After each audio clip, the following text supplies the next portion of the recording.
Magandang umaga mga kapwa ka-alakdan. Yan yung mga Scorpion dyan, kumusta kayo? Martes na at mukhang maganda na ang ating panahon ngayon at nakatawid na ng mahinahon ng mga bagyo. Sa buhay talaga, tayong mga babae yung may pinakamahirap, pinakamasakit na pagdadaan ng mga pagsubok sa buhay. Tulad ng alang sa ating mga babae, na buwan-buwan tayong dinadatnan na regla, nagle-labor at nanganganak ng normal para sa ating mga binhi.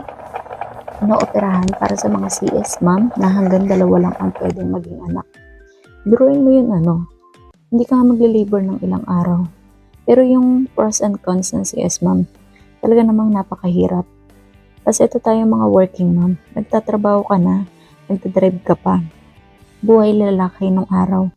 Kasi nga, sanay na tayong lalaki na nagtatrabaho para sa pamilya. At ang babae naman ang naiiwan sa bahay para magbantay ng mga bata.